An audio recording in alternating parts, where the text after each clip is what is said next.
Tecnocast, o podcast do Tecnoblog.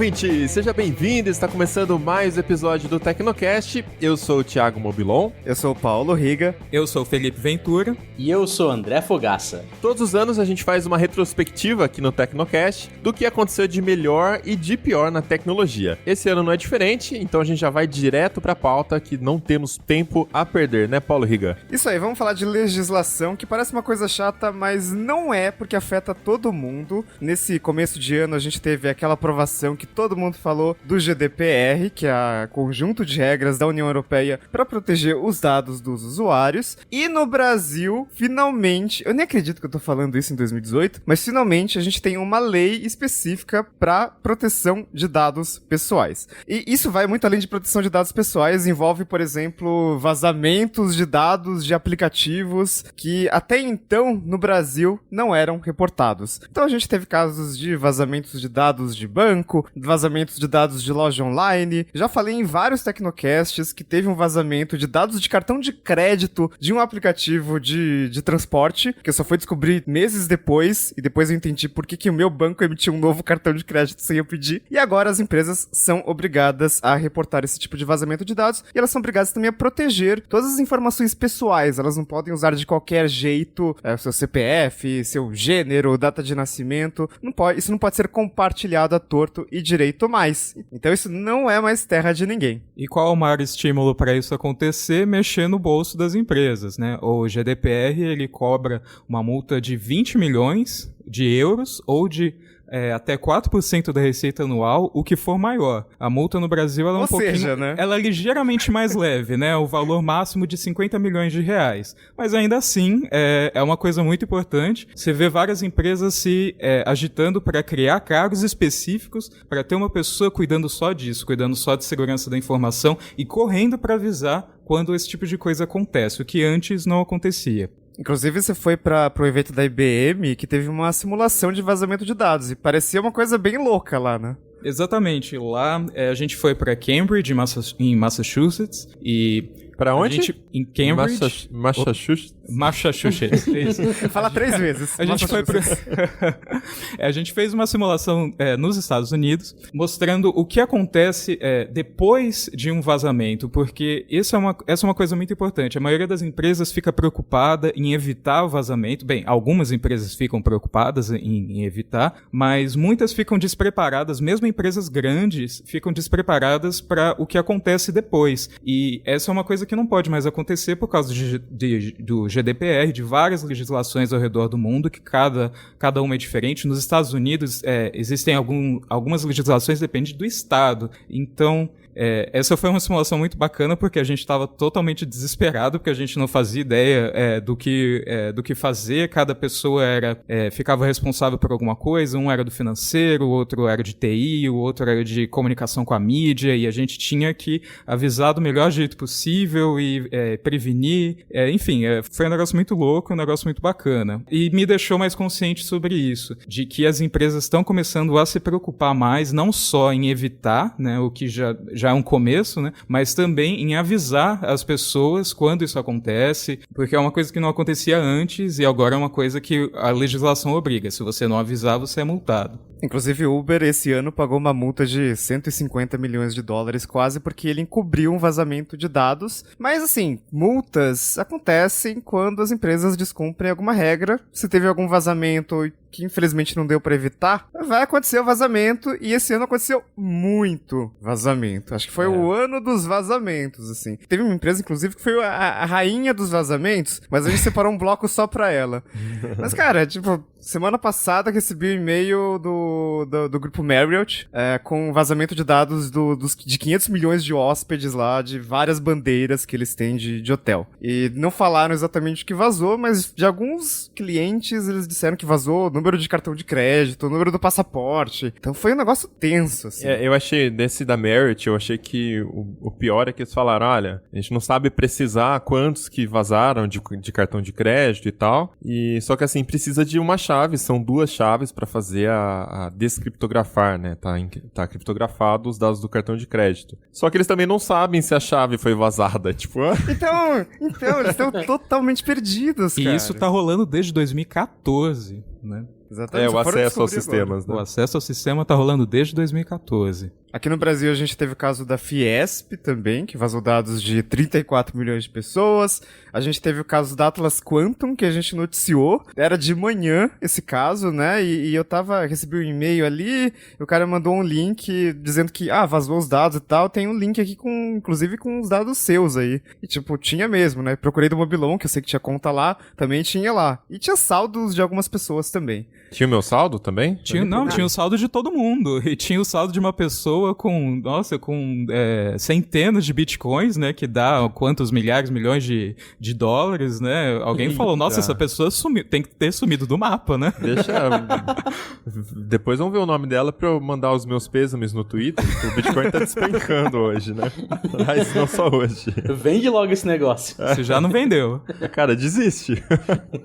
E claro, a gente teve vazamentos que, inclusive, foram investigados pelo Ministério Público, né, o MPDFT, que teve uma atuação bem forte esse ano com relação a vazamentos, né? Praticamente a cada, 2 semanas tinha uma notícia de um inquérito que eles abriram pra investigar. Então teve o caso do Boa Vista SCPC, que no final descobriram que não eram os dados deles, né? Então a empresa não sofreu um vazamento, era de outra fonte. Teve o caso da Stone, que é aquela maquininha de pagamentos verde. Teve o caso do Banco Inter, que, nossa senhora, nos bastidores aqui foi uma loucura. Se eu quiser contar, porque assim, a empresa, a gente recebia algumas informações, assim, né? A gente tava apurando junto com outros veículos, e a empresa negava veementemente que não vazou nada, assim, vocês estão malucos. E a empresa soltou fato relevante, a empresa falou pros investidores que não vazou nada, a empresa falou pra empresa que também não vazou nada, a empresa ameaçou, disse que o veículo que publicou ali primeiro tava falando, tinha uma matéria errada.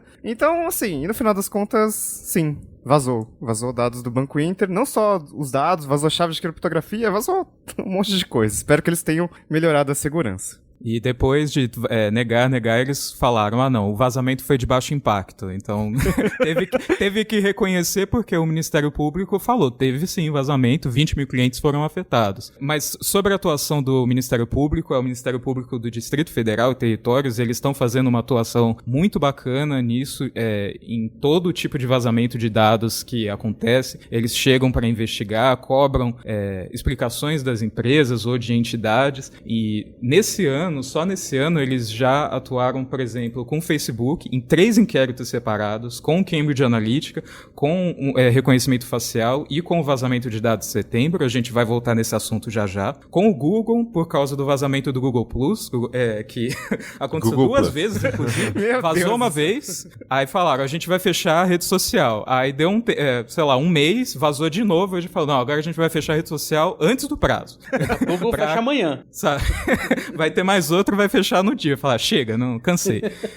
E teve da Fiesp, teve da C&A, teve da Vivo, a Marriott, a operadora de TV paga, a Sky, e a lista continua. Isso é de inquéritos, investigações que até onde eu sei ainda estão em andamento. E isso é uma equipe muito pequena lá no Distrito Federal, e eles estão fazendo um trabalho muito bacana, como foi o caso do Banco Inter, por exemplo, que a empresa negou, e eles descobriram, não, realmente aconteceu, ou num caso que supostamente aconteceu, do caso do Boa Vista, que eles conseguiram ver que não era o caso. Cara, tem uma frase famosa de um diretor do FBI, acho que de 2016, não sei quando foi exatamente, que ele diz que existem dois tipos de empresas, aquelas que ainda não foram hackeadas e aquelas que serão hackeadas. Então acho que 2018 é a prova viva disso. É a questão de quando vai acontecer. É. E a parte do Inter, é óbvio que tem toda a parte negativa aí de dados vazados, mas você coloca em xeque a credibilidade de fintech. Porque seu avô, seu pai, sei lá, vai falar, olha, essa porcaria aí é online, não presta.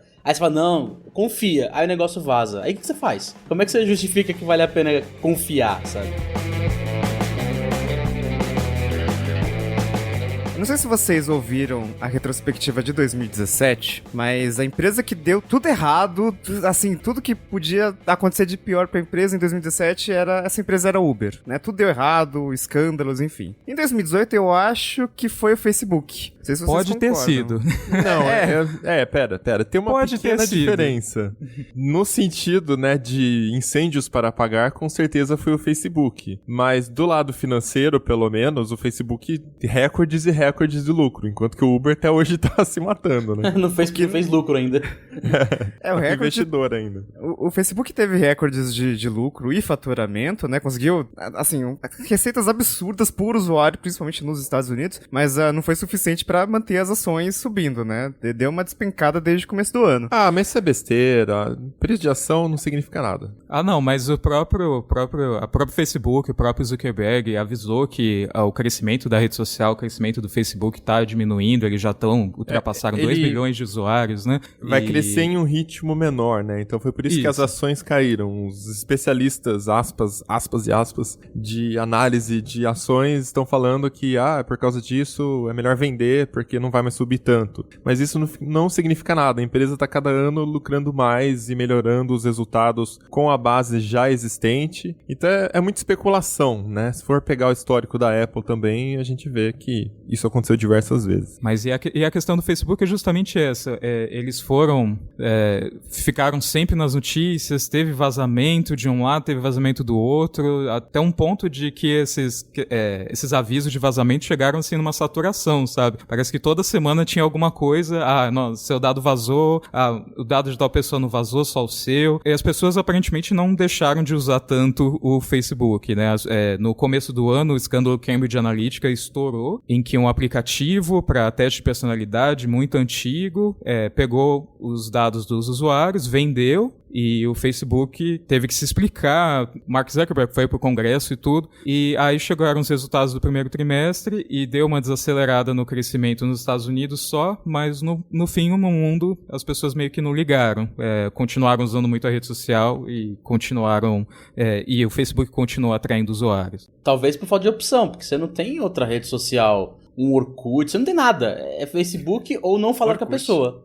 O que o Orkut seria até pouco tempo, até ele finalizar. O Google Plus, o Google Plus até pouco tempo, e quando ele ainda tá vivo, ele é uma opção, tá lá. Queira você queira, não, tá lá. Contra o Facebook, você não tem uma alternativa. Você não tem uma falar, vamos lá pro gravataspenduradas.com, sei lá, qualquer coisa do tipo. Vamos lá pra aquela rede. Não tem rede, cara. Ou você tá no Facebook e sabe o que tá acontecendo, ou você fica meio que aquém daquilo ali. No máximo ou você tem o Twitter. Mas o Twitter é outro objetivo, é outra pegada, é tudo outro, né? Não é a mesma coisa. O Facebook é uma database de pessoas, né? E o Twitter não, o Twitter é diferente. O pessoal tá lá pra zoeira, são perfis de zoeira. E o Facebook agrega coisas, tem WhatsApp, tem Instagram, tem uma série de coisas que estão dentro dele, que ajudam. É um lugar bom pra você encontrar amigos antigos, né? É uma database mesmo de pessoas. Então não tem nenhuma outra rede que dá pra gente levar a sério, porque pra rede ser levada a sério, ela precisa ter gente na database, né? Então só o Facebook consegue ter isso hoje. Por enquanto, o Facebook é o rei do parquinho. Uma database muito valiosa, inclusive, pros hackers, porque a gente teve aquele ataque que afetou 90 milhões de contas. Num belo dia de manhã, não sei que dia da semana era, todo mundo foi deslogado. Todo mundo não, né? Mas muita gente foi deslogada, inclusive eu. Eu também fui. Por causa do recurso Ver Como, que ele mostra, né? Como que o seu perfil aparece pras outras pessoas. Basicamente, tinha como usar aquilo pra você se passar por outra pessoa. E aí você conseguia ver os dados dela privados, que não haviam sido publicados na rede social. E depois do caso da Cambridge Analytica também, né, emendando, o Facebook chegou até a alterar algumas regras do que esses aplicativos que se conectam com a rede, do que eles podem ter acesso ali, né? Ele restringiu um pouquinho mais as informações e até na época várias contas foram deslogadas por conta disso, né? Se você, por exemplo, logava no Tinder com o Facebook, você foi deslogado, teve que logar de novo, então teve tudo isso que aconteceu junto disso. Pra rever, né, as autorizações e tudo mais. Isso, você tinha que autorizar de novo, né? E assim, teve tanta coisa errada no Facebook que, assim, hoje é dia 14 de dezembro de 2018, são 6h34 da tarde, a gente tá gravando aqui, e há 1 hora a gente publicou outro vazamento do Facebook. Sim, 2018 o Facebook ainda tem tempo. Pois é, ainda dá tempo. O Facebook expôs fotos privadas de até 6 milhões de usuários para desenvolvedores, porque tinha um bug em setembro e eles só informaram agora que isso pode ter acontecido, eles vão avisar os usuários. E as fake news no Facebook, hein, gente? Ai, Ano de meu eleição, muitas amizades desfeitas, Eita, muita fake news rolando no Zap Zap e todas as plataformas do Facebook, né? Não só o WhatsApp. Cara, eu não publiquei nada sobre política no Facebook, mas eu tava... um pouco antes das eleições, eu vi com quantos amigos eu tava no Facebook. E depois eu chequei, né? Porque eu não adicionei muita gente também. E diminuiu. Então, muita gente deletou o Facebook nesse meio tempo, porque talvez tenha falado alguma coisa que se arrependeu agora, né? Então, eu vi muita gente com posts antigos que uma pessoa tava marcada e de repente não tá mais aquele link azul no nome da pessoa. Sabe? Aconteceu muito esse ano. Eu acho que as pessoas se estressaram demais, cara. E muita gente, eu vi bastante gente saindo do Facebook por estar estressado, por não estar aguentando mais, sabe? Esse clima de rivalidade, de polarização. Então, complicado, né? Quando você se conecta com todo mundo, mesmo com pessoas que são muito diferentes de você, isso acaba acontecendo. No dia a dia, a gente acaba convivendo com pessoas que têm interesses em comum, né? Às vezes no trabalho é a tecnologia, a gente não fala de outras coisas. Você faz a sua bolha, né? E na vida pessoal, você faz a bolha dentro dos seus interesses como pessoa física, pessoa pessoal. Então, no Facebook você se conecta com tudo ao mesmo tempo, né? É uma treta só. Que no Facebook, principalmente para aquelas pessoas que você só adicionou porque você viu alguma vez na vida, você não sabe até que ponto o que a pessoa pensa. E nesse momento das eleições, a coisa ficou aflorada. Então você fala, adicionei um maluquinho ali que, sei lá, o rapaz do estacionamento que guarda meu carro, mas, pô, agora eu vi o que ele faz da vida, que não é só guardar meu carro, entendeu? E assim, essa questão de fake news gerou muita discordância também, né? Eu com família, eu briguei com família. Brigar assim, né? O moderado não tem espaço num ambiente de guerra. Ou você é de um lado ou você é do outro. Se você não é de nenhum dos dois, você também é um inimigo. E eu acabei virando esse inimigo moderado, porque nos grupos de família eu tinha aquela postura que parecia ser contra deles, então eles já achavam que eu era a favor do outro lado. E no grupo dos amigos que era do outro lado, eu tinha a minha postura contra eles também, então eles achavam também que eu era a favor do outro lado. E acabou que eu tretei com todo mundo, e foi uma maravilha. Acabaram criando a figura do isentão, tipo, não, se você não tá de um lado do outro, você é meu inimigo, você é o isentão. E aí, dentro da fake news, cada um também cria a sua argumentação, né? Ou você é contra ou você é a favor. Então, se você não é contra, você é a favor. E aí, isso valeu pros dois lados. Os dois lados com a mesma história. E o Facebook foi atacado de todos os lados também, né? Porque eles tomaram, lógico, teve eleições nos Estados Unidos também, então teve um reforço ali pra tentar combater notícias falsas, informações falsas, mas não dá pra fazer isso, por exemplo, no WhatsApp, né? Porque as mensagens são criptografadas de ponta a ponta. Então, acho que foi a principal fonte de notícias falsas que o Facebook não conseguiu combater. Mas na própria rede social, né, no Facebook, eles tiraram perfis de políticos do ar, e eles foram atacados de um lado, aí retiraram outros perfis, daí foram atacados do outro lado também. Então, assim, foi um ano de ataques ao Facebook, tanto de usuários, quanto de hackers, quanto de tudo, né? Então, assim, 2018 realmente foi a prova de fogo. Acho que se o Facebook não acabou, não acaba mais. Há uns 5 anos tinha muito aquela história de mas o Facebook é novo Orkut, daqui a uns anos aí não vai mais existir. Eu acho que não. Agora eles vão sobreviver sim.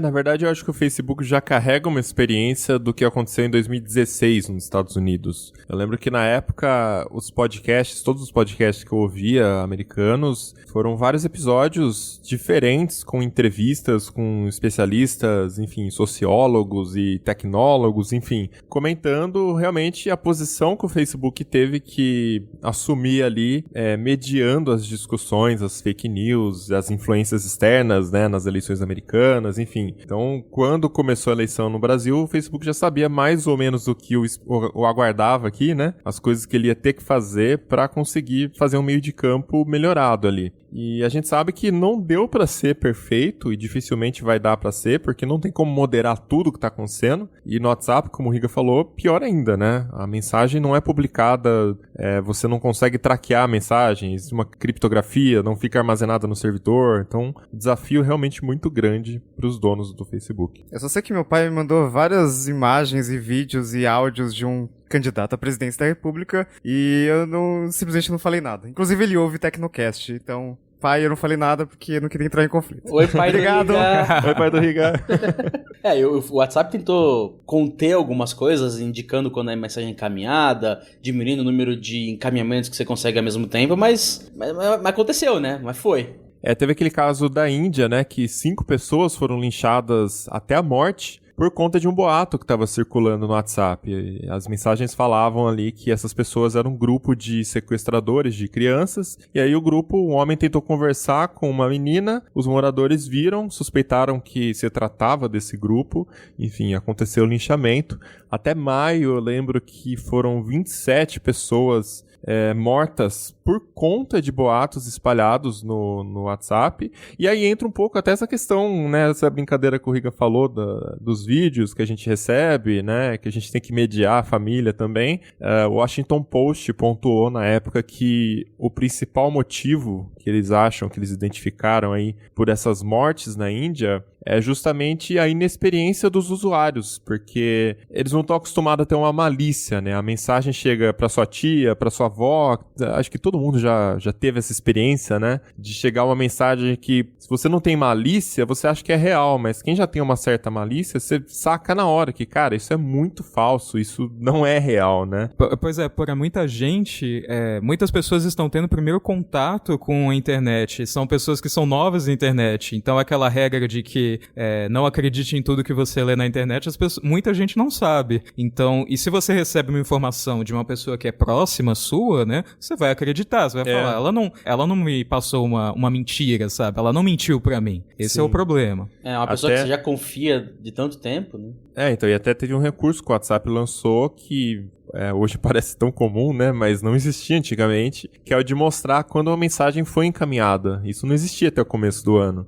E então agora a mensagem tem aquela marquinha no topo da mensagem, né, mensagem encaminhada, que é para tentar despertar ali uma certa malícia de quem tá recebendo, né? Você sabe que aquilo é uma corrente e não é a pessoa que está te mandando. Então não diminui um pouquinho esse efeito de, foi tal pessoa que me falou, então acho que é verdade. Mas eu não acho que isso só resolve, né? Até porque dá pra copiar a mensagem e colar também. O WhatsApp tem também o WhatsApp Web, né? Dá pra fazer isso mais fácil.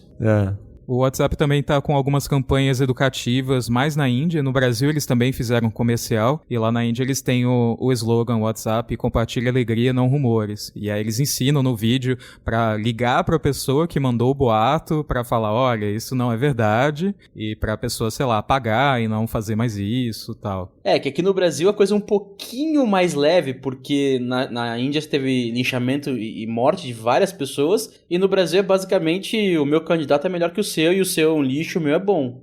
Tem um pouco menos, acho. Teve um caso de um linchamento que eu vi, eu não vou lembrar a história completa agora. E teve o caso da menina também que combinou carona no WhatsApp, né? E no final o cara que pegou carona com ela, ele matou ela, jogou o corpo no mato, enfim, foi em São José do Rio Preto que aconteceu. E em São Paulo mesmo. Então, ainda tem um certo cuidado que a gente tem que tomar aqui com a confiança que a gente dá também, né? Tá crescendo, né? É bom não crescer mais.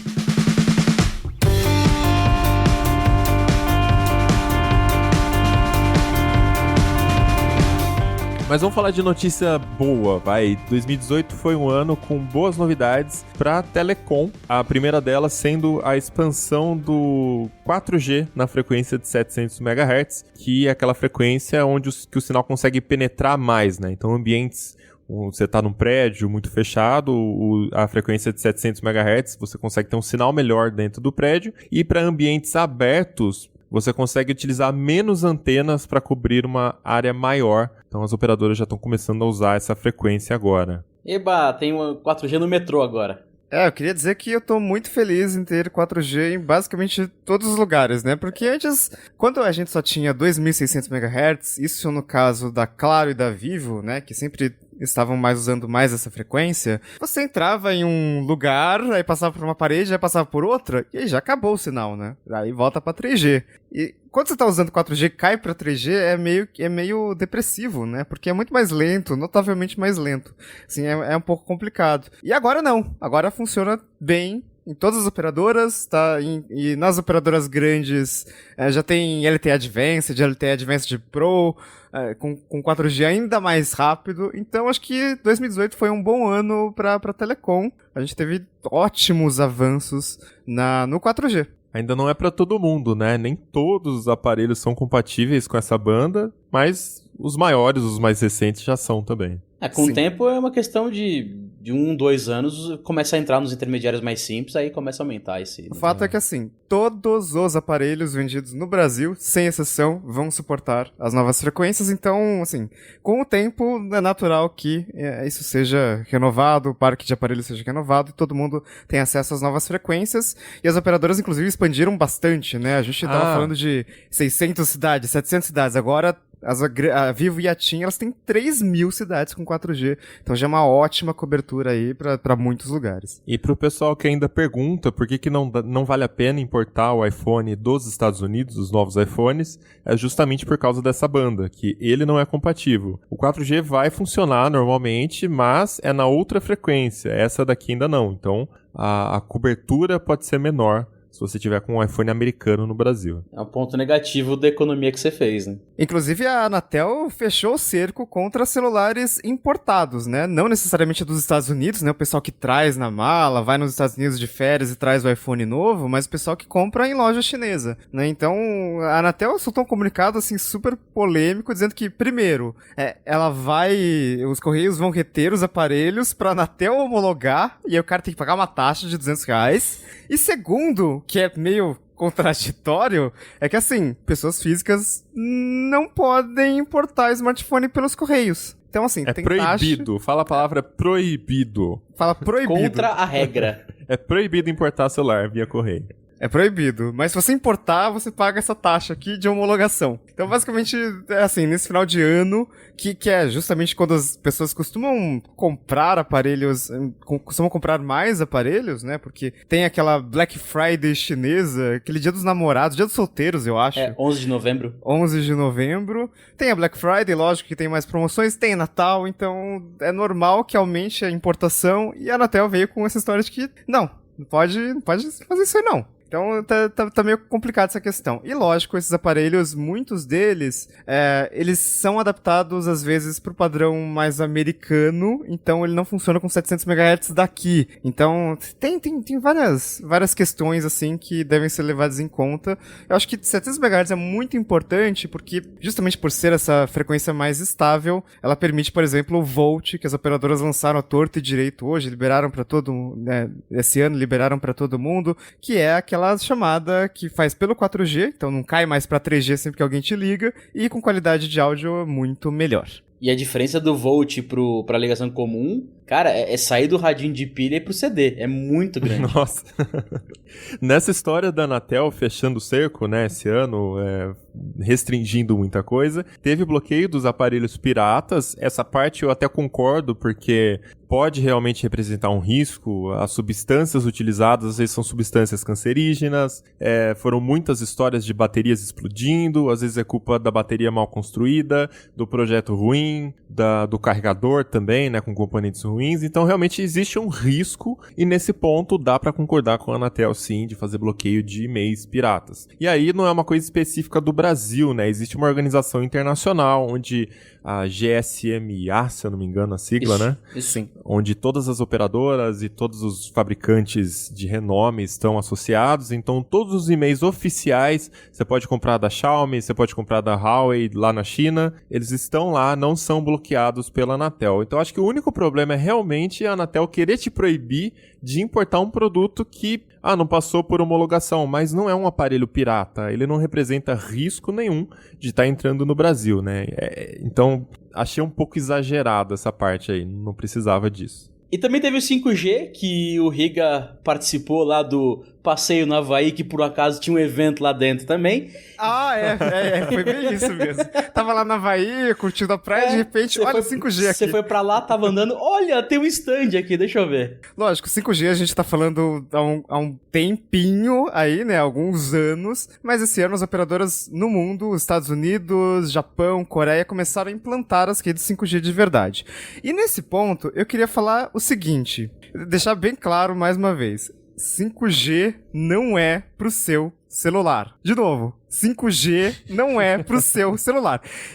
E por que eu falo isso, né? Porque sempre que a gente fala alguma coisa de 5G, aparece alguém falando assim, mas pra que 5G? Eu não tenho nem 4G no meu celular funcionando direito. Ou então aparece o cara falando, mas pra que mais velocidade? 4G já tá funcionando no YouTube, a Full HD, muito bem. Eu falava isso na época que eu tinha um Athlon 900 também. Pra que mais velocidade? Já tem um Athlon 900. É tipo aquela frase do Bill Gates dos 640 kilobytes de RAM, né? Que precisa mais do que isso. E na verdade o 5G ele é mais focado em internet das coisas. Então a gente não tá falando muito de velocidade. Lógico que vai ter um aumento de velocidade, mas a gente tá falando de um mundo onde a gente tem muitos dispositivos conectados. Então é muito provável que, por exemplo, os planos das operadoras mudem, porque não vai mais fazer sentido você comprar um plano pro seu celular. Talvez faça sentido comprar um 5G para sua casa inteira e aí tudo se conecta ao 5G, em vez, por exemplo, do Wi-Fi. Então, claro que o 5G ainda está em estágio inicial, tem algumas redes funcionando aí.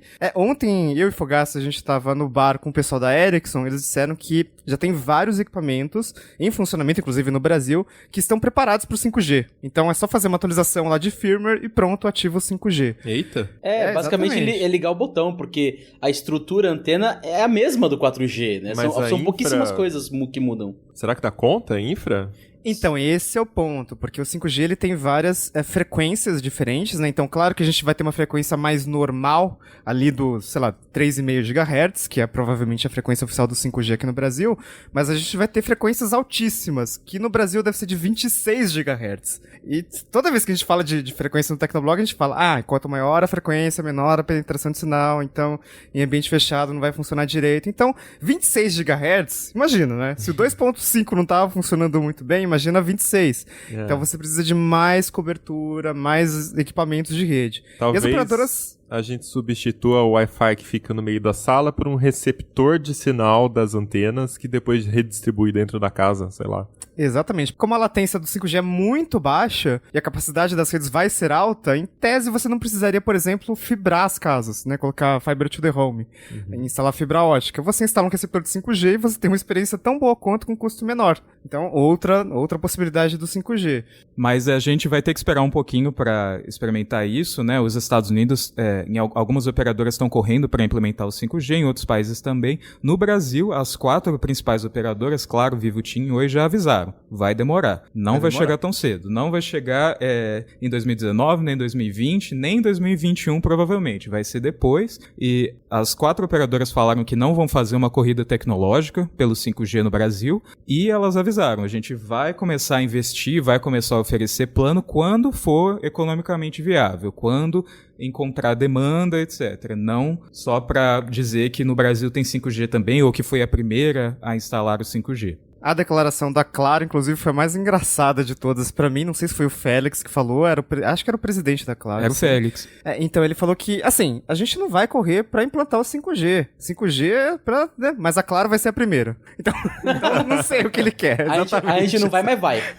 E vai até um pouco contra o que já está sendo feito hoje com o 4G. Esse lance da corrida por ser o primeiro a colocar o 5G e trazer essa infraestrutura o quanto antes. Porque no 4G, as operadoras já estão começando a compartilhar as suas antenas, né? Exatamente. E com essa história de 5G e frequências muito altas, talvez isso seja mais importante ainda, né? Essa questão do compartilhamento. Claro que tem vários níveis de compartilhamento, né? Uma operadora pode compartilhar a torre, a estação física, mas toda a infra por trás de rede é cada um por si. Então tem vários níveis de compartilhamento diferentes, mas com o compartilhamento acho que deve ficar mais fácil lançar 5G. Só que, assim, nas primeiras implementações, quando realmente começar as operadoras a venderem, provavelmente elas não vão compartilhar, porque não, aqui é nossa, a gente é primeiro, Propaganda, a gente é melhor. Mais questão do marketing mesmo. Uhum. De qualquer forma, tem operadora, a TIM, por exemplo, que já falou que quer fazer uma rede única para todo mundo. Então, assim, acho que o futuro vai ser muito legal para telecom. Finalmente vamos ter coberturas em muitos lugares. E a Qualcomm falou no evento que espera o 5G já funcionando no Brasil entre 2019 e 2020, né, Riga? Então, eu não sei, porque a Anatel deve fazer o leilão no final de 2019. Tem gente que aposta só pra 2020, primeiro trimestre. Então, assim, sem leilão de frequência, não tem como botar 5G. Então, eu não sei quais são as previsões de todas as empresas. Aí tem banco fazendo previsão também que talvez saia mesmo em 2019, mas uma coisa muito inicial. E as operadoras já falaram também que quando elas começarem a implantar, elas não vão correr para espalhar para toda a cidade, né? Vai ser em pontos específicos onde faz sentido ter 5G. Como foi com 4G, né? Mas é porque o 5G não é celular, né? Celular é uma coisa móvel, então a pessoa, ela quer ter a conexão em todos os lugares. 5G, não, talvez seja uma coisa mais fixa. Então, ninguém sabe exatamente como vai ser, mas no ano que vem, na retrospectiva de 2019, veremos. A gente estava falando de coisa boa, de notícia boa, da expansão do 4G e o futuro do 5G. Outra coisa bacana que aconteceu também no Brasil e também fora foi a expansão de mobilidade urbana, especialmente com bicicleta e com patinete elétrico. E o Iga e o Fogaça tiveram experiência com patinete elétrico lá nos Estados Unidos e... A coisa boa que aconteceu fora do Brasil foi o Riga caindo do patinete, né? Como é? Eu não tava junto, mas aconteceu. Pois é, inclusive foi nessa viagem do Havaí, a gente fez escala em Los Angeles e tinha 7 horas lá, a gente não ia ficar no aeroporto vendo painel de voo. Então a gente saiu pra cidade, né, e tal, e tinha muitas empresas de patinetes elétricos. Tinha pelo menos 4 concorrentes ali, inclusive do Uber e tal. E aí eu peguei a Bird, que é uma empresa que ela exige CNH, não é CNH, né? Exige a carteira de habilitação dos Estados Unidos, que eu não tinha. E daí eu botei qualquer coisa lá e autorizou, e aí eu fui. E funcionou, muito Fora legal. da lei? Não sei de nada. Ele aceita, mas ele vai verificar se é verdade e depois bloqueia a conta porque não é uma CNH americana, entendeu? Mas você precisa de CNH pra andar de patinete? Sim, no Brasil também. Sim. Nossa, eu não sabia disso. Mas esses alugados também? Sim. Eita. Capacete, CNH. Eu já fiz cadastro e não pediu o CNH. Talvez peça um dia, porque a Bird, eu andei 1 hora, assim, com patinete, deu 20 quilômetros lá na borda da praia ali em Venice Beach. Enfim, foi muito bom, porque dá pra aproveitar um pouco a cidade sem ficar atrás de uma janela de um carro, né? Aí depois que eu bloqueei o patinete pra finalizar a corrida e tentei voltar, não deu. Então eu fui pra Lime, que não exige a CNH americana, e deu tudo certo, enfim, cobrou no cartão de crédito, beleza, funcionou, posso usar de novo quando eu quiser. E o que acontece é o seguinte, a Bird, ela é mais confortável, ela tem rodas maiores, ela tem amortecedor ali, então no buraco funciona muito bem, e o freio funciona muito bem também. Na Lime, ela é mais rápida, a Lime é mais rápida, ela chegou a 18 milhas por hora, que dá uns 27 km por hora. E o freio, ele não é muito bom. Então ele não para assim, rápido e tal. Então se você tentar parar com o pé e você está a 27 km por hora... Não façam isso. O Riga fez. Exatamente. Eu tenho um vídeo de como ficou meu cotovelo direito. Mas não ficou muito bonito. Você podia ter encaixado a Hero 7 no patinete. Pois é. Infelizmente não foi pro Tecnovlog e ninguém vai poder saber disso. Droga. E eu só tô sabendo dessa história agora. Esse que é o pior. Desculpa, Riga. Mas assim, eu acho que patinete elétrico é o futuro futuro da mobilidade urbana. Cara, é muito realmente bom. é incrível, é muito bom. Eles falavam isso do Segway quando foi lançado, vocês lembram, né?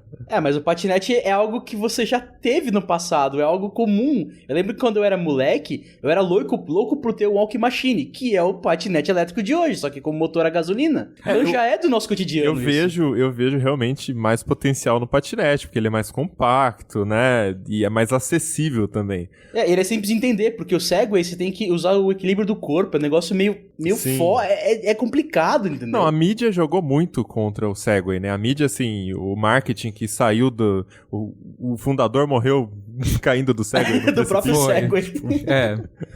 E aí Segway hoje em dia você tem o quê? O segurança do shopping que tá usando só. No máximo, Mas o patinete é realmente interessante e chegou no Brasil, né? O principal da gente tá falando agora. Em São Paulo, pelo menos, tem a Yellow, tem a Green, que é a Ace Ride, que é um nome parecido com o da americana, mas era outra empresa. No Rio também chegou a Yellow, não chegou? Era outra marca? Recentemente agora. Chegou. E aí a ideia dele é basicamente a mesma. E o problema do freio que o Riga falou, eu pelo que eu entendi na que eu andei, que não foi... que foi na Yellow que ele andou, mas no Brasil... eu senti que o freio é do motor, e não é um freio de pastilha que nem uma bicicleta, então ele não te freia muito. E aí realmente, você tá andando a 25 km por hora, e usar um freio de motor é meio que tentar frear um carro baixando a marcha. Você demora. Talvez seja essa a diferença, inclusive, entre os patinetes da Bird e da Lime. Que a Bird parava, assim, rápido, assim. Deve ser uma pastilha de bicicleta. Se você não tivesse cuidado, você ia pra frente. Aí você caía do mesmo jeito, né? Só que freando, pelo menos. Bem, a gente tá falando bastante do patinete elétrico. O Uber comprou uma empresa de patinete elétrico, a Jump. Eles vão trazer a Jump no ano que vem para o Brasil, para São Paulo. E a empresa está investindo em outros tipos de mobilidade que não sejam carro. Então, além de bicicleta, de patinete, eles têm o Uber Bus, que eles lançaram recentemente no Egito.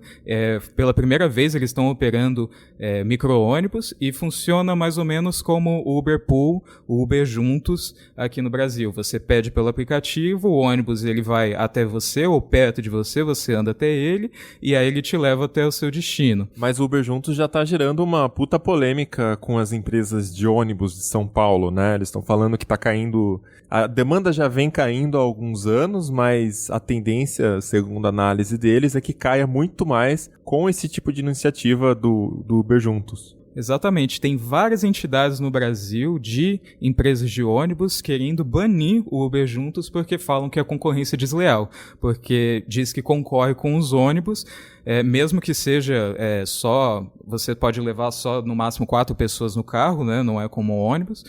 Mas eles falam, o Uber Juntos tem um esquema que você às vezes tem que ir andando até o carro não vai direto até você. Então eles comparam isso a você ir para um ponto fixo de ônibus, que não é o caso. Mas mais ou menos, né? Ainda tem o custo, né? Que o Uber Juntos é muitas vezes mais caro do que um ônibus. Um ônibus pra cruzar São Paulo eu pago R$4. Um Uber Juntos eu posso pagar 40.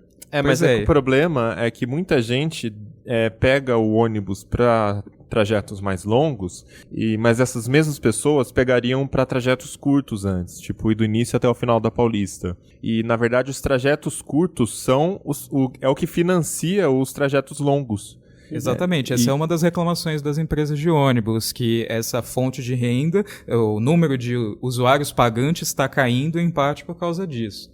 Então muita gente às vezes deixa de ficar no ponto de ônibus esperando um ônibus para chegar no final da Paulista e pega um Uber, porque é baratinho, só até ali na frente, vou pegar o Uber mesmo. Essa polêmica ainda está ocorrendo no Brasil, não chegou a uma solução, talvez a gente fale disso na retrospectiva 2019, mas por enquanto o Uber Juntos está funcionando por aqui, o Uber Bus ainda não chegou. Se chegar, aí o bicho pega. Aí o bicho pega, aí vai ser Uber versus táxi reloaded, né? Aí pega fogo o negócio. Cara, e a gente não pode terminar esse bloco de mobilidade sem falar das iniciativas do Elon Musk, né? Aqui pé anda a SpaceX e o túnel da Boring Company. Cara, muito louco, né?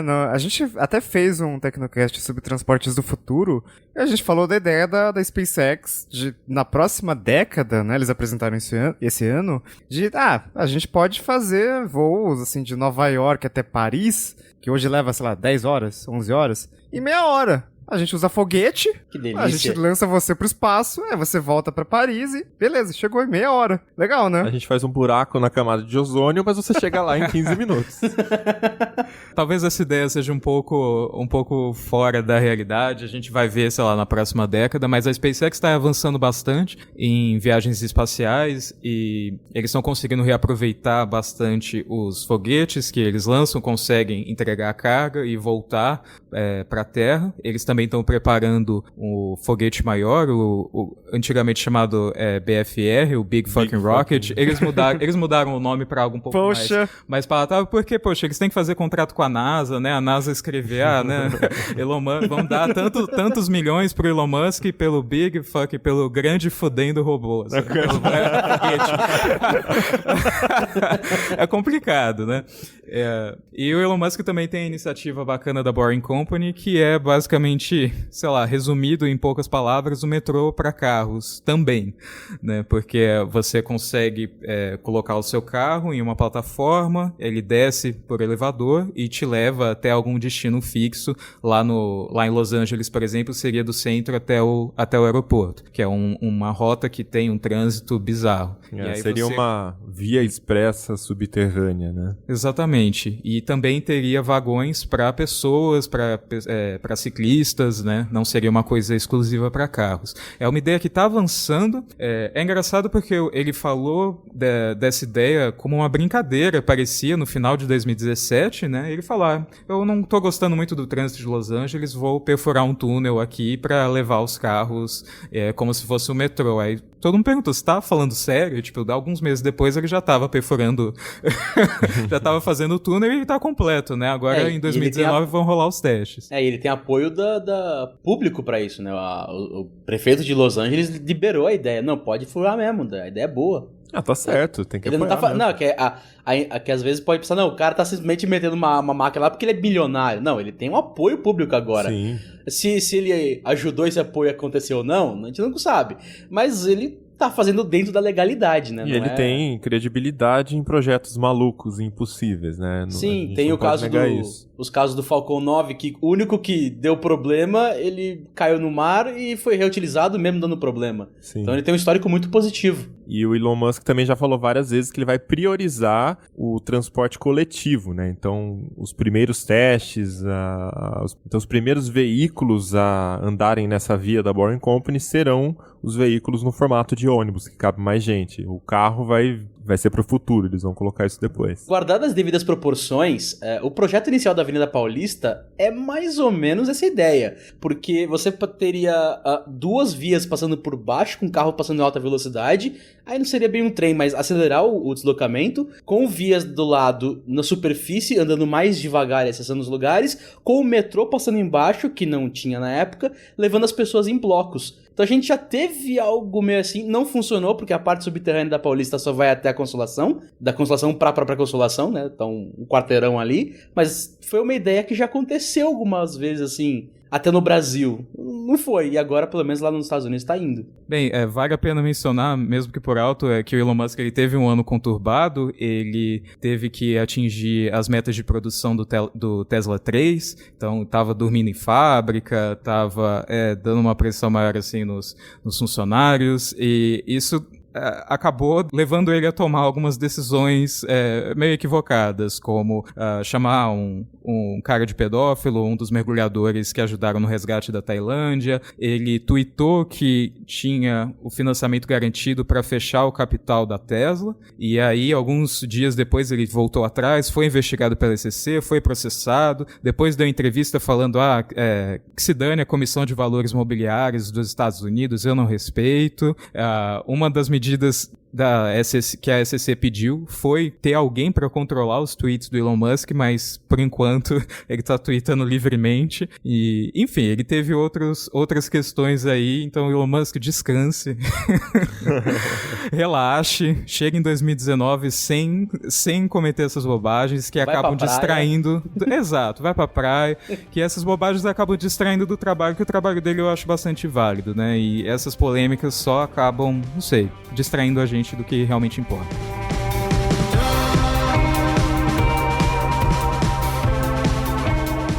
No Tecnoblog a gente é bastante fã de celular e uma das tendências desse ano para smartphones foi o Note. O iPhone X adotou isso em 2017 e esse ano muitas empresas resolveram seguir nessa linha. Algumas exceções, Samsung e Sony, mas o restante todo mundo resolveu seguir. Inclusive, o celular mais buscado do Brasil em 2018, segundo o Google, ele tem Note, né? Exatamente, o celular mais pesquisado no Brasil, o item de tecnologia mais pesquisado no Google no Brasil em 2018 foi o Motorola One, que é o primeiro celular da Motorola com Note, bem, um dos primeiros, porque eles lançaram alguns modelos na China, parecidos na China, mas ele se destaca principalmente pela tela com o Note, o design bem parecido, inclusive, com o iPhone X, com a câmera dupla na traseira, na vertical, só que com especificações intermediárias. O outro aparelho que também foi bastante pesquisado nesse ano foi o Zenfone 5, que também adotou o Note. Um Note menor do que o do iPhone X, como a empresa gosta de lembrar, mas ainda um Note. Então será que o Note tá puxando venda ou interesse porque parece com um iPhone?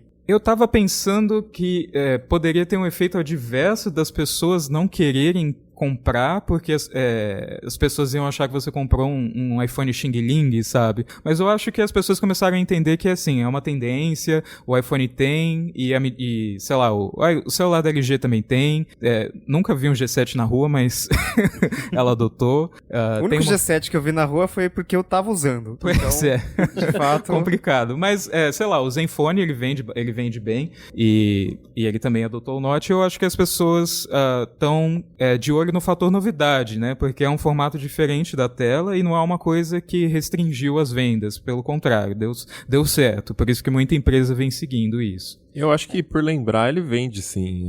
O iPhone sempre foi objeto de desejo. A Apple tem esse talento no marketing, né? Pra fazer aquela coisa com aquela aura mágica em volta, né? Então, o iPhone, ele acaba sendo um objeto de desejo. E as empresas também sempre acabaram surfando nessa onda. A única que tá indo na contramão ainda é a Samsung, até agora, né? Por pouco tempo, né? Porque já existe ali um mock-up rolando, onde haverá um Note no canto. Ela chegou a apresentar quais são os possíveis Notes dela num evento para desenvolvedores, que ela, ao invés de seguir essa tendência de fazer um dentinho ali, um bigode ali, uma coisa em cima, ela coloca uma verruga. Ela coloca um pontinho furado na tela com a tela em volta. É muito estranho aquela tela de 1 nanômetro, 1 milímetro ali em cima entre o notezinho e a câmera, sabe? Mas enfim, ela tá indo e se você não gosta de Note, como é o meu caso, acho que você tá meio que no mar errado, né? Porque no iPhone todas as opções de telefones novos desse ano tem Note. Basicamente todos os outros concorrentes têm Note. A Samsung vai entrar nessa ideia. O que dá pra fugir do Note seria o Pixel 3. Mas ele não foi lançado no Brasil e provavelmente não será, porque nunca foi, né? Isso pro Pixel 3 é normal, né? O Pixel 3 XL, que é o maior, ele tem um Note gigante. O Google adotou com gosto ali. Mas o Pixel 3, cara, alguns coleguinhas compraram o Pixel 3 e ficaram usando na viagem do Havaí, em vários encontros que a gente teve ao longo desses últimos meses também. E, cara, as fotos são absurdas, assim, principalmente quando o Google liberou o Night Sight. Visão noturna. Cara, que é aquilo? Não, o Will tirou uma foto da cabine do avião, né, já com as luzes apagadas ali, e aí tirou no modo normal. Dá pra ver nada, aquela foto cheia de ruído, como se fosse um celular normal mesmo, assim, topo de linha, é uma coisa, você não consegue ver muita coisa ali. Aí ativou o Night Sight. Parece que, cara, eu não sei, o Google inventou uma cabine de avião nova, porque aparece tudo ali, né, você vê todos os detalhes, as sombras funcionando bem, algumas poucas luzes ligadas ali, é outra cena. E tudo isso, claro, não esqueço de lembrar, né, Night Sight, o efeito modo retrato, funcionando super bem, inclusive no escuro, com uma lente. Lente, não precisa de 16. O Google coloca só uma e funciona. O Google junto da Apple são as duas únicas empresas que mostraram que com uma lente você faz até mais do que com duas, que é o caso do iPhone XR, né, que provavelmente a coqueluche de acesso de gente querendo comprar da Apple, porque ele é mais barato, só que ele com uma lente consegue fazer até o modo retrato melhor do que o iPhone XS com duas lentes. E o Google agora mostrou com o Pixel 3 que com uma lente sozinha ele faz tudo que todos os outros fazem com 1000 lentes, só que economizando na hora de fabricar, porque você colocou só uma lente, né? Essa questão das fotos, eu vi vários comparativos, né, dos novos iPhones com o Pixel 3, e o Google tem feito um trabalho indiscutível, né, excepcional a qualidade das fotos, principalmente em fotos noturnas. Cara, eu quase comprei um. eu vi ele lá, putz, eu acho que eu quero comprar um. Não comprei, mas eu queria. Mas você percebe que muito dessa melhoria é tratamento, é uma coisa de software que é feito ali. Não é nenhum sensor excepcional que está ali, lógico que é o melhor do mercado, mas não é nenhum sensor de outro mundo que está ali. É uma coisa mais de otimização da imagem no âmbito de software, né? Mas é isso aí mesmo que eu quero, velho. Mano, tá mó calor aqui, nublado. Eu quero tirar uma foto e ficar azul com um coqueiro na minha frente, cara. E postar direto no Instagram.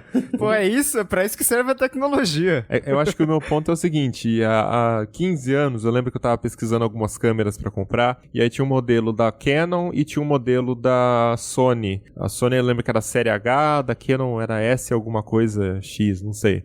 Os modelos PowerShoot, acho. E eu li muitos reviews no DP Review até, e o comparativo, você via que a qualidade das duas câmeras era ótima, assim. Mas a principal diferença era que a Sony, na época que estava na moda, era tratamento de ruído, né? Então a foto às vezes saía um pouco lavada, mas também ficava melhor em algumas condições. E a Canon, você via mais o ruído. E aí o conselho final lá, nesse comparativo, era que se você é um cara que gosta de pegar a foto e depois fazer o tratamento e colocar o seu estilo, às vezes é melhor pegar uma foto mais crua. Agora, se você quer uma foto pronta para ser utilizada, às vezes é melhor o da Sony, né? Então eu tô vendo isso um pouquinho aí nessa relação entre iPhones e o Pixel 3. O Pixel 3 com certeza vai ser a melhor opção para a maioria, né? A massa quer tirar foto, quer que ela esteja linda para publicar no Instagram, enfim, para utilizar na internet. Só que às vezes você acaba abrindo mão, né? Às vezes ela fica clara demais. Eu vi um comparativo à noite, que tinha uma parede iluminada com neon,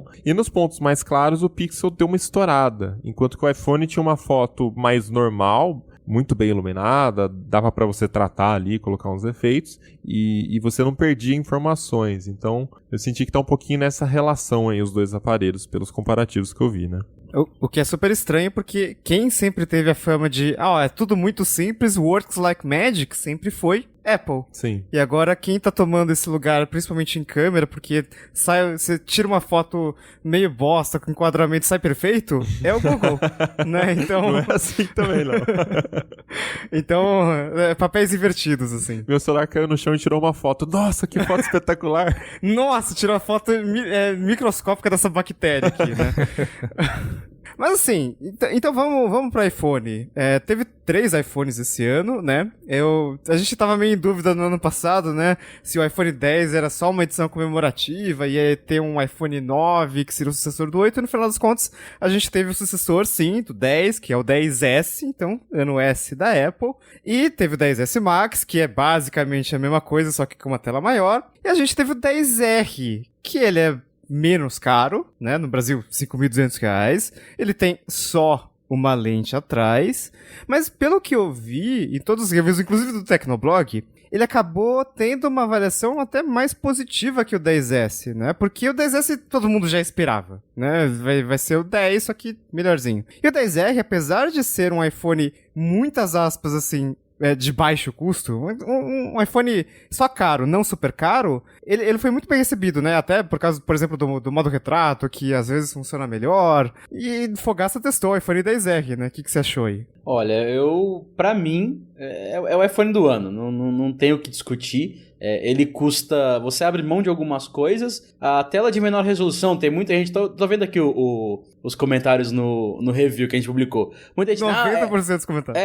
Nossa, como assim? Menos que Full HD? Olha que porcaria! Cara, sinceramente, assim, qual que é o meu ponto de comparação? Quando eu faço review de um aparelho Android com 720p e outro com 1080p, a principal diferença que você sente é quando você abre o Waze ou o Google Maps, você tem mais ruas que você enxerga. Porque, né, quanto mais pixels, você consegue mostrar mais ruas ali. No iPhone, eu tive, mesmo com uma tela que não é Full HD, eu tive muitas ruas ali, meio que próximo do Full HD do Android. Então, no dia a dia, eu não senti diferença. E eu tava usando um iPhone X há um pouco mais de um ano. Então, eu tava numa resolução muito maior e eu vim pra uma menor. E no começo, a única coisa que eu senti falta realmente, não falta assim, o que eu notei a diferença é a borda que é um pouquinho mais grossa. Então, ok, você tem uma borda um pouquinho mais grossa que no terceiro dia você já ignora que ela existe.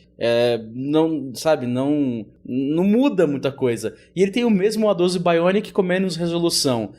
O que essa matemática faz? Desculpa você que tá comentando aí no review que fala que é pra fazer o usuário de otário, enfim, que eu vi como as pessoas colocaram isso. Não, você ganha desempenho. Porque se você tem menos trabalho da CPU e da GPU, você tem mais desempenho, você tem mais força pra isso e a bateria dura mais. Mas aí você tá transformando um ponto negativo pra puxar a sardinha pra Apple.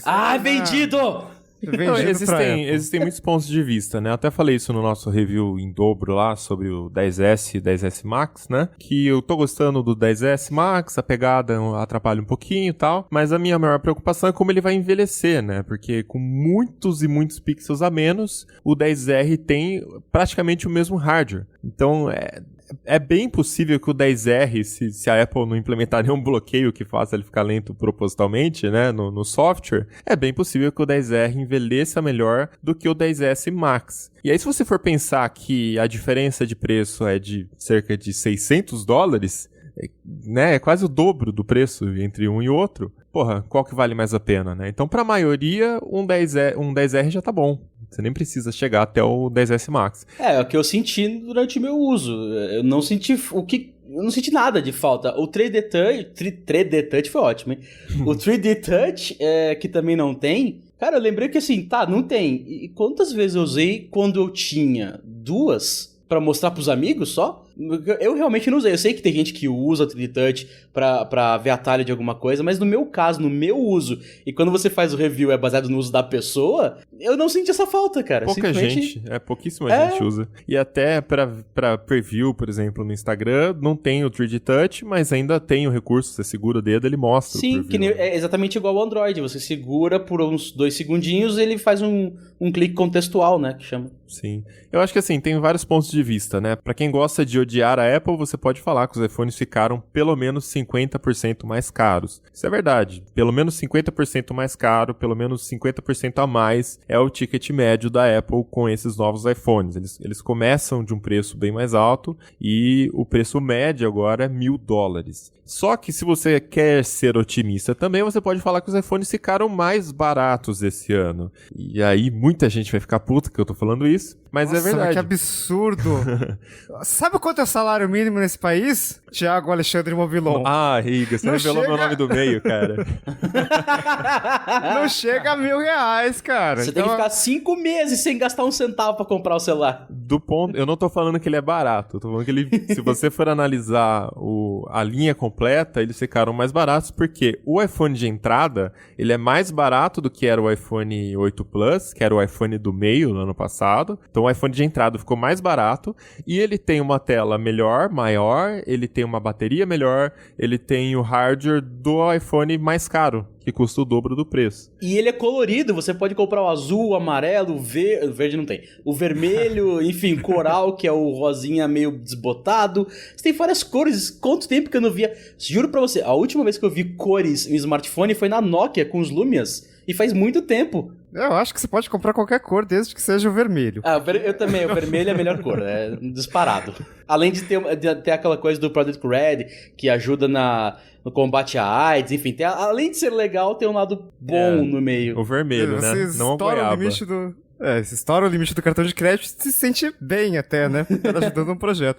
Mas já que a gente tá falando de coisa cara, eu tô com um iPad Pro aqui, de 12,9 polegadas, 1 TB de armazenamento, 15 pau. E a Apple, nessa apresentação, né, quando ela anunciou o novo iPad Pro, primeiro, grande mudança, acho que talvez a maior mudança no iPad desde o primeiro iPad. Sim, porque primeiro foi embora o botão Home, colocaram o Face ID, não tem mais conexão Lightning. Você já viu um negócio com iOS sem conexão Lightning? Mano, não tem. É USB tipo C. É um padrão de mercado, sabe? Apple, padrão de mercado. Então eu fiquei muito impressionado com isso. E a Apple tenta vender agora como se fosse uma coisa bem Pro, mesmo, É um né? computador, eles demonstraram, eles demonstraram rodando Photoshop com arquivo de 3 GB de 12.000 por 12.000 pixels e o iPad vai lá e faz assim, com o pé nas costas, né? E de fato, eu tava testando aqui, tentei trabalhar com ele por alguns dias, não deu muito certo, eu vou explicar por quê. E a fluidez é absurda, cara. A fluidez, assim, nossa, tipo, acho que nem se eu tivesse um MacBook Pro com Core i9 seria tão fluido quanto o iPad, porque Não, é isso tudo... é mentira. Você é fanboy do ARM e você quer o ARM eu sou. nos MacBooks. Mas eu quero o ARM nos MacBooks também. Mas talvez a tela de 120 Hz, por exemplo, também colabora com essa sensação, né? Porque tudo parece que passaram uma manteiga ali nos ícones, aí você toca nos ícones e parece que fica deslizando assim. Então, parece realmente muito mais fluido também. E não sei se vai substituir computadores tradicionais no futuro, mas acho que tá nesse caminho. Parece, o iPad Pro, pra mim, parece mais um teste pra Apple mostrar do que o processador dela, até onde vai o hardware dela, pra futuramente chegar em um computador com macOS. Ou talvez um híbrido dos dois, não sei. E eu acho que tá dando certo, viu?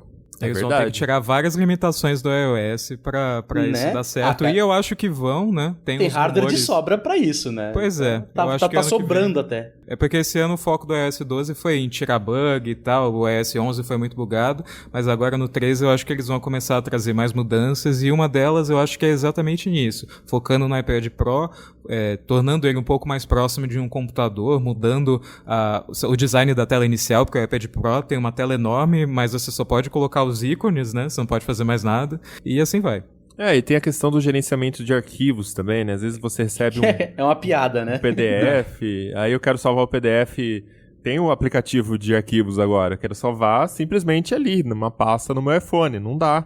Eu tenho que salvar numa pasta do iCloud Drive ou do Google Drive via Files mesmo, e o problema é que eu não consigo nem criar a pasta no momento que eu vou salvar o PDF, eu tenho que ir lá, criar a pasta, depois eu volto no aplicativo, mando salvar o PDF, entendeu? Então, tem umas coisinhas ainda que atrapalham muito você utilizar um iPad Pro mesmo como uma estação de trabalho, né?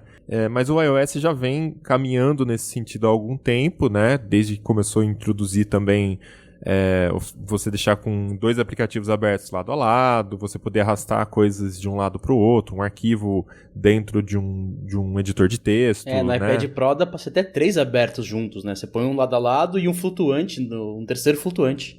Então, com certeza, acho que o caminho da Apple é esse, eles vão nesse caminho. E até essa questão de colocar uma porta USB tipo C no tablet e não Lightning, é uma coisa que assim, a Apple não tem outra opção, porque o mercado inteiro usa USB tipo C. É tipo fazer um MacBook e no MacBook só tem porta Lightning. Não faz sentido nenhum, né? Os dispositivos que você vai usar numa estação de trabalho são dispositivos USB tipo C, ou no mínimo USB normal, né? Agora a dúvida que fica é o que vai acontecer com o macOS dentro da Apple.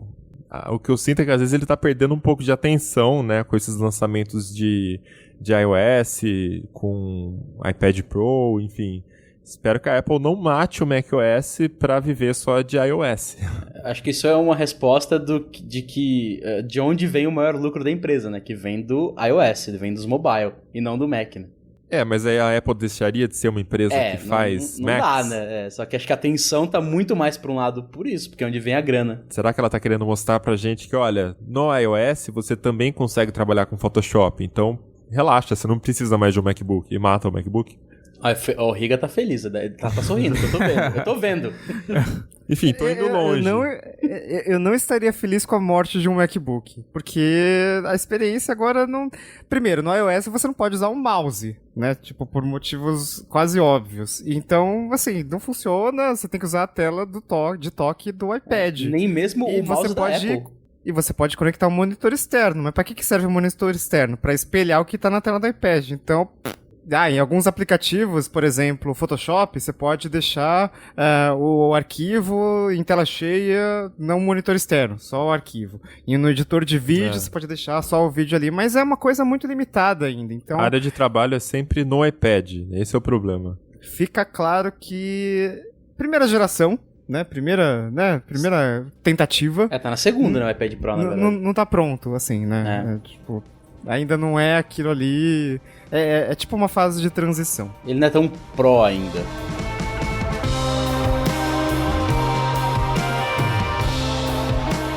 Claro que todo ano a gente tem Galaxy S novo, Galaxy Note novo. Também foi o ano S da Samsung, porque né, foram basicamente refinamentos em relação ao S8, ao Note 8. Então, câmeras muito boas, telas muito boas, desempenho muito bom. Não tem muito o que falar de Galaxy S. Eu acho que, assim, eu tava no evento da Havaí, numa reunião ali, numa round table. Tem um executivo da Qualcomm, ele falou que... Não posso falar o nome dele, mas ele disse que a gente tá falando muito de sensor ultrassônico embaixo da tela, de impressões digitais, porque um grande cliente nosso vai adotar isso no primeiro semestre de 2019, né? Aí eu perguntei, tipo, em março? Aí ele ficou, não posso confirmar. Então eu acho que a Samsung vai ter isso. E outra coisa que a Samsung vai ter em 2019, que foi o maior não lançamento de um não produto em 2018, foi celular dobrável. Vocês acham que esse negócio vai dar certo? Acho que ainda tem que madurar. Acho que vai demorar. Se rolar, vai demorar. Porque ninguém tem um conceito sobre formato, se é a tela que dobra grande e vira a tela para os dois lados, ou se é um livro que a tela tá para dentro, você fecha e tem uma tela secundária do lado de fora.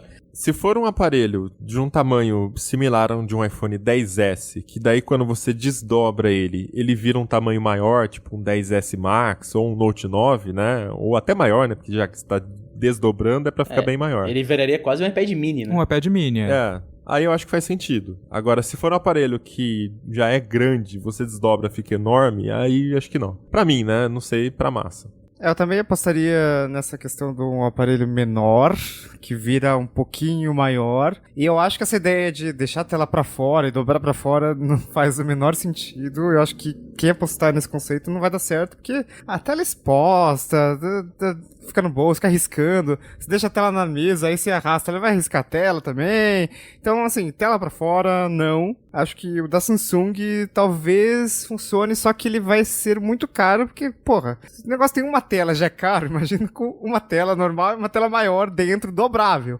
Então, é assim, um conceito bem inicial. E tem outros desafios também de design que a gente falou em detalhes no Tecnocast recente, né, sobre telas dobráveis, que seria, por exemplo, a duração da bateria, vai ser uma bateria de smartphone ou de tablet, né, o celular vai ser fininho e grosso de um dos lados e mais fino do outro, vai ser grosso dos dois lados. E aí tem também aquela questão de baterias dobráveis que a Samsung também está pesquisando, desenvolvendo, né, enfim. Tem muitas perguntas não respondidas, a tela é só um dos detalhes desse aparelho, tem muita coisa pra gente entender ainda. Mas o legal dos smartphones dobráveis é que eles apontam uma tendência diferente para um setor que já estava meio estagnado, assim, só recebendo refinamento, um celular um pouquinho melhor, e agora a gente está tendo um formato diferente. O Google está modificando o Android para telas dobráveis, então talvez seja, não sei se vai dar certo, mas é promissor, assim, ver esse tipo de inovação. Outra fonte também de inovação, curiosamente, vem da China. Várias empresas da China vêm adiantando tendências como, por exemplo, como o Iga falou do leitor de digitais sobre a tela. A primeira empresa que usou isso foi a Vivo, sem relação com a operadora. E a Vivo é uma das empresas que está mais empurrando os limites assim, de smartphone. Às vezes para uns lados mais promissores, outros não. Por exemplo, eles evitaram o notch, em vez disso eles criaram um mecanismo deslizante para mostrar a câmera frontal. Então, você tem uma tela que ocupa quase 100% da frente, e você tem uma câmera que você só ativa quando você quiser. Eles levaram isso muito longe com o Vivo Nex 2, que eles falaram, a gente não vai colocar uma câmera frontal, você só vai ter a câmera traseira. Porém, você vai ter duas telas, uma na frente e outra atrás. Então você vira ele para trás e você tira a foto com a câmera traseira. E você... Tá. Né? Beleza, tudo bem, né? E você tem também os celulares da Huawei, o Honor Magic 2, ele também adota o mecanismo deslizante, a Xiaomi também adotou esse mecanismo no Mi Mix 3, e você tem o Huawei P20 Pro, que ele tem o notch ainda, porém, ele tem uma câmera tripla. Essa também é uma coisa que virou tendência, câmera tripla, câmera quádrupla. A Samsung lançou um celular com 4 câmeras na traseira, a Nokia quer lançar um celular com 5 câmeras na traseira, a LG patenteou um celular com 15 sensores, não foi? 16? 16 sensores. 16, Deus do céu. Então, esse provavelmente é outro caminho que vai seguir. Existem rumores de que o S10 vai vir em alguns modelos, um com uma câmera, outro com duas, outro com 3 na traseira. Eu acho muito legal isso, porque tá acontecendo com a China o que aconteceu com o Japão e com a Coreia, né? No Japão, tem aquela piada do De Volta para o Futuro, acho que o 2, que eles fazem, que o Marty McFly fala, esse capacitor, acho que o doutor, ele fala, lógico que esse capacitor deu problema, ele é fabricado no Japão, é uma porcaria, né? Porque o Japão, naquela época, só fazia porcaria mesmo. E depois, mesma coisa com os coreanos, maior preconceito, nossa, vai comprar carro coreano, que absurdo, vai comprar TV coreana, não, isso aqui não presta, tem que ser tecnologia japonesa. E agora tá acontecendo com a China, né? A China passou por esse processo, mas a China só copia todo mundo, não faz nada original. E agora quem tá puxando isso, diferente de celulares com 16 câmeras, é a China, né? Com o Oppo, com o Vivo e, inclusive, 3 das 5 maiores fabricantes de celulares do mundo agora são chinesas. Então, e a Huawei tá caminhando, inclusive, pra liderança. Então, acho que passou a fase japonesa, passou a fase coreana e agora vamos pra fase chinesa. E a China também tá na vanguarda da inteligência artificial, viu? Então, vale ficar de olho aí. 2019, o que vem da China? Só não tente importar nem o celular de lá, porque, bem, pode tentar, mas não vai ser difícil. Ele já demorava pra chegar, agora vai demorar mais ainda e vai ficar mais caro. A gente precisa inventar uma China pro nosso correio, então, né? Deus do céu.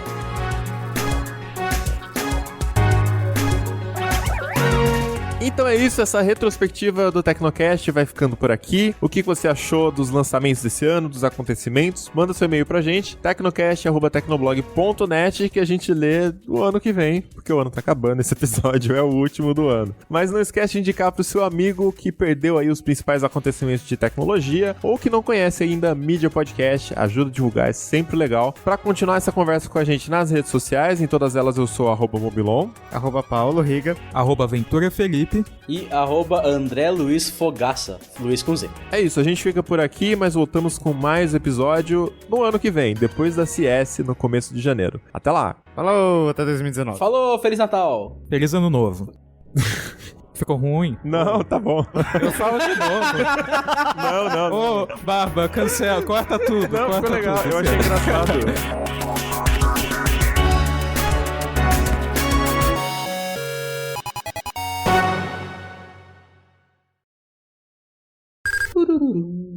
Tem os anúncios que aparecem por cima da imagem, né? Eu abri o post do GDPR agora e apareceu, desconforto intestinal. Conheça. Todos os anos a gente faz uma retrospectiva, né, do que aconteceu de melhor e de pior na tecnologia naquele ano corrente. Esse ano não é diferente, ficou uma bosta. Eu queria falar que a voz do Wilson André Fogaça é muito feliz, cara. Eu queria ter uma voz igual a do Fogaça, muito feliz, assim. Tá, da próxima eu falo isso. Eu imagino ele sorrindo, assim. Eu sou o André Fogaça. Desculpe. Não, tá ótimo. Continua assim. Viu? Motivação. Vamos pra pauta, vamos falar de legislação. Coisa chata, né? Não, mas não é chata não, viu? É ou não é? É, mas não é. Parece chata, mas não é. Já foi, agora não é mais. Ficou horrível essa abertura. Ai. Quer que eu dou... Não, minha parte tá boa. Começa aí, velho. Tá.